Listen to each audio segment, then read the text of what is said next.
Nos últimos 13 anos, o Partido dos Trabalhadores promoveu um inchaço do Estado brasileiro. Nesse período, o PT criou 40 empresas que aumentaram os gastos e ajudaram a provocar a crise fiscal do governo.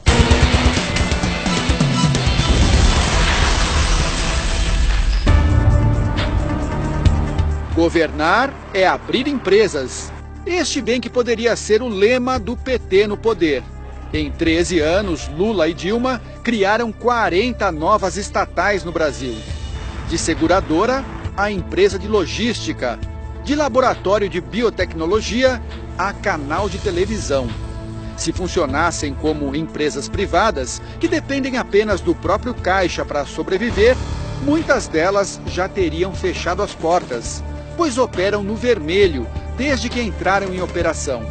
É o caso da Sete Brasil, a empresa criada para produzir navios para a Petrobras, que acumula prejuízo de 26 bilhões de reais. E a TV Brasil, a emissora pública criada em 2007, que acumula um rombo de 6 bilhões de reais. O Brasil apostou numa espécie de aventura expansionista, né? Ou seja, a velha ideia de tentar retomar o desenvolvimento do país com investimento público, a criação de estatais, não é? E aí eu acho que houve um estímulo ao consumo como grande saída do país. Eu acho que aí o Brasil se perdeu. O problema não é apenas a viabilidade financeira das novas empresas. Para uma estatal funcionar, é preciso gente para trabalhar. O número de funcionários das empresas públicas federais cresceu de 35 mil em 2002 para 67 mil este ano. É quase o dobro. O gasto com salários no mesmo período subiu de 1,5 bilhão de reais para 7,5 bilhões. O inchaço da máquina se estendeu ao Poder Executivo Federal. O total de servidores no país saltou de 810 mil em 2002 para mais de 1 milhão no ano passado. Entre concursados e cargos de indicação política, o PT criou, em média, 20 mil vagas por ano. Haja imposto para sustentar uma estrutura tão grande. Mas isso tudo acabou, acho que, eclodindo a crise em 2013 em diante, quando a crise econômica fez com que o PIB caísse, não é? E com isso o nosso déficit fiscal explodisse.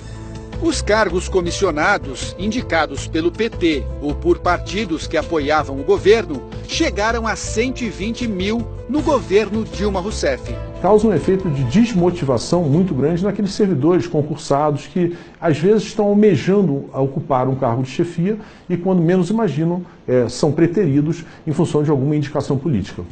O crescimento da estrutura burocrática é um dos fatores que levaram ao descontrole dos gastos públicos e, consequentemente, à inflação.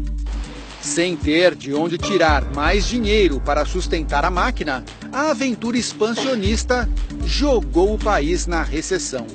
Num governo sem projeto, né, o que sobra é a cooptação, pura e simples, né? Agências reguladoras, estatais e assim por diante. Isso foi muito negativo, é um dado muito negativo dessa experiência.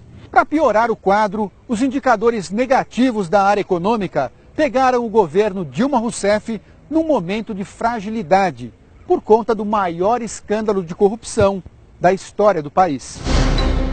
Os crimes cometidos na Petrobras e em outras estatais não têm digitais apenas do PT, mas de vários partidos políticos.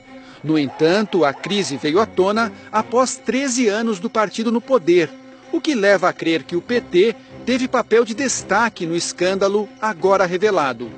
Seria o discurso da honestidade apenas demagogia para alcançar o poder? Eu acreditava naquilo.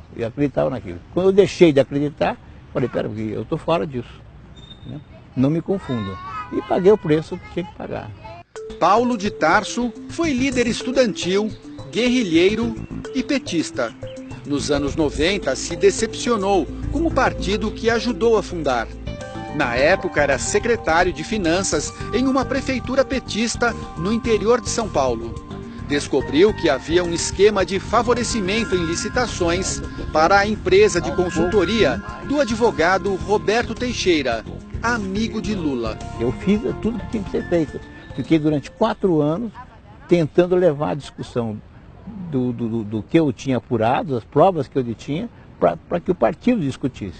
E eu só resolvi, em um determinado momento, torná-las públicas, essas provas todas, porque eu não queria ser cúmplice. O caso se transformou no primeiro escândalo de corrupção no PT. Expulso do partido, Paulo pagou um preço alto pela coragem de denunciar. Eu era o traidor, e como tal fui transformado em pária político. Eu sei as dificuldades que eu passei, né, de simplesmente o PT e seus dirigentes, militantes, impedirem até que eu trabalhasse. A assessoria de imprensa do PT disse que o partido não cria e nem gerencia cargos públicos e que fez um governo de coalizão durante os 13 anos, inclusive com o PMDB.